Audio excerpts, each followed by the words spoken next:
Let's bring in Brett Goode, former Arkansas Razorback, into the conversation, part of Henderson Phillips Employer Solutions. Brett, when it comes to the surprise player of the year, I think there's a couple guys you could list. You could say the guy that we were just talking about, Jalen Catalon, his emergence from being a freshman to now what he's doing now. Hudson Clark, a walk-on from Highland Park who's played out of his mind. Davion Warren, who's probably been the most productive offensive player at this point. You could say Traylon Smith, who had over 150 all-purpose yards this past week. Who has been your surprise player this year, Brett?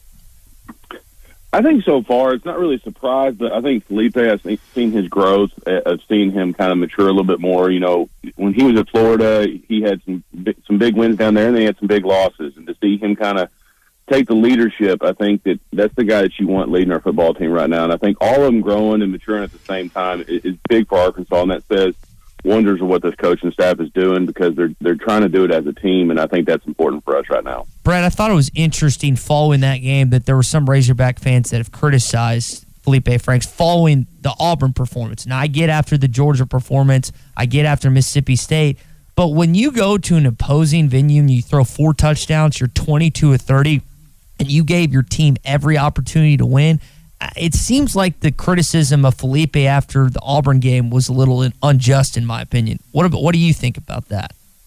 I agree. I don't think he was the problem at all in that game. Now, you know, obviously there's a couple throws he'd like to have back, but there was also a storm going on there. You know, we couldn't run the football, nor could we stop their run. So I wouldn't say he was the issue for that game. I thought he gave us a chance to win, and that's all you can ask for from your quarterback.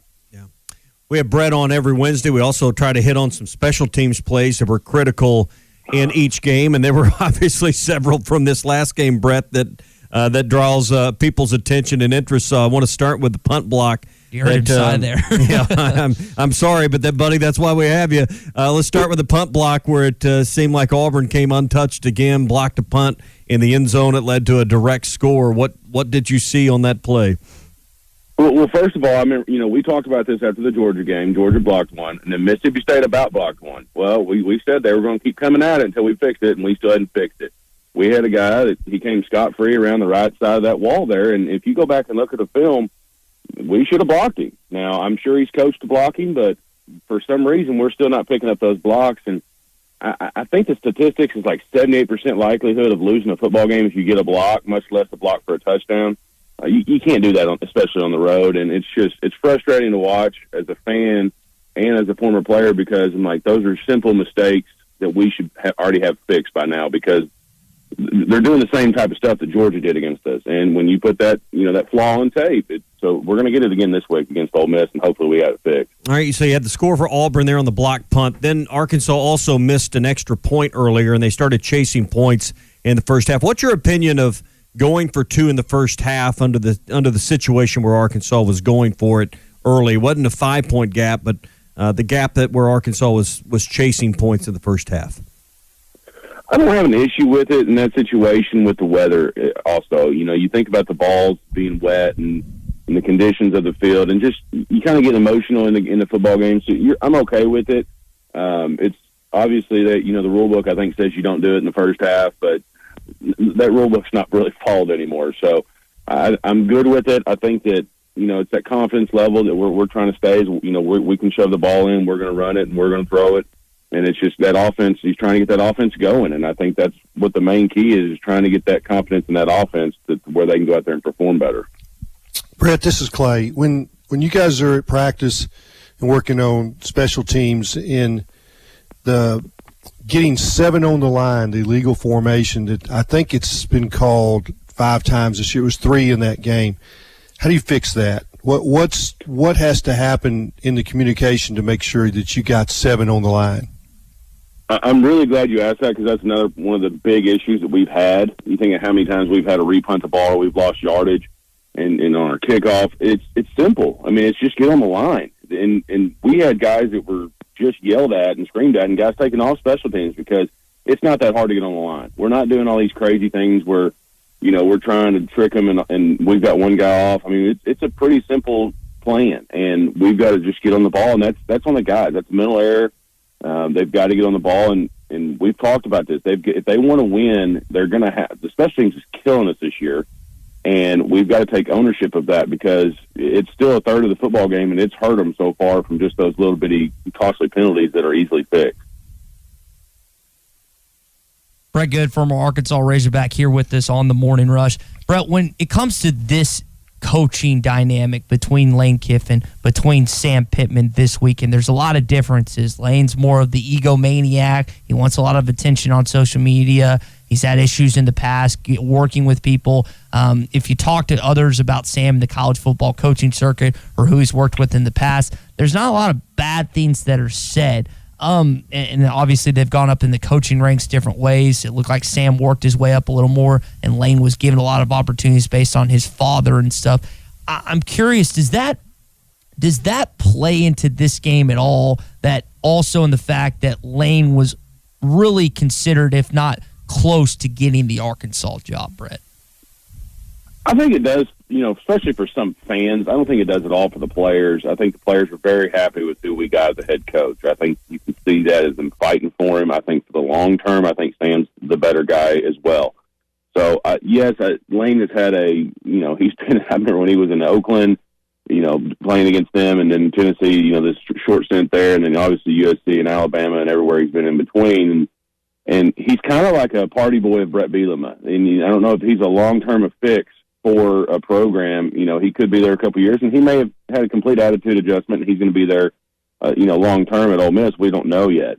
So I think for right now, I'm happy that Sam's our coach. I think the players are, and I think for them it's going out there and trying to not get too down from that Auburn loss and then go out there and try and compete, because we've been playing good so far this year. We're playing better than anybody's ever expected us to so far, and we just got to go out and try and get another win. Brett, what I brought up when Arkansas played Mississippi State is, regardless if Sam says this publicly or privately, there's a little something extra to that game because the Mike Leach factor, that he was at least attempted to maybe become the head coach at Arkansas. Well, Sam beat Mike.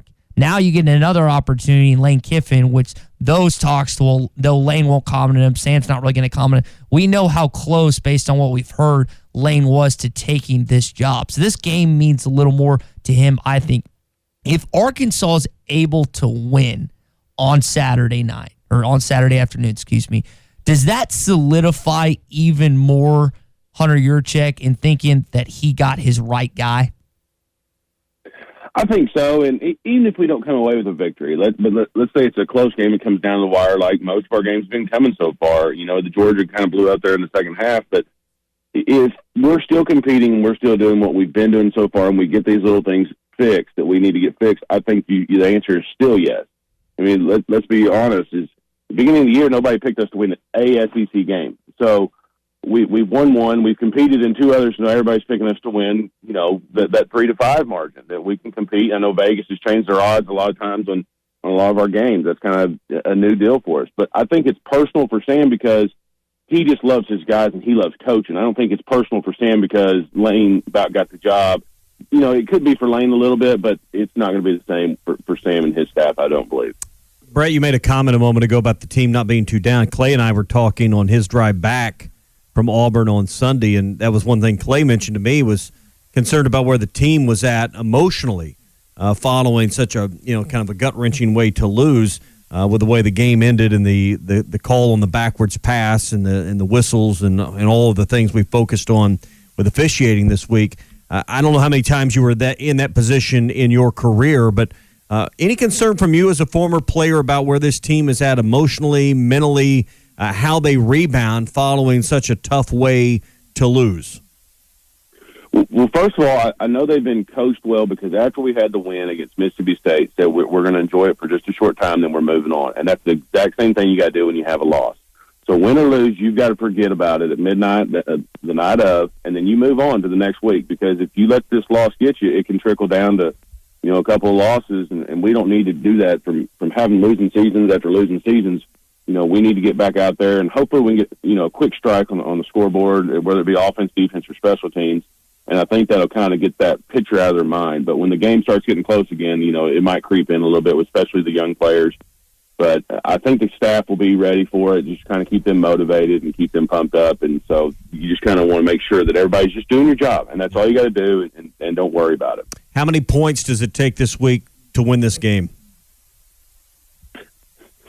I think from the past it's going to be about 50, isn't it? 50 or 60. That's a and I don't pretty know good if we guess. can score that many. But, with our defense, we've also given up a lot less than everybody, thought we were. So maybe if we score 35, 38 points, we can come out with a win. All right, he's our specialist here every Wednesday on the Morning Rush. Brett Goode, he's now part of the team at Henderson Phillips Employer Solutions.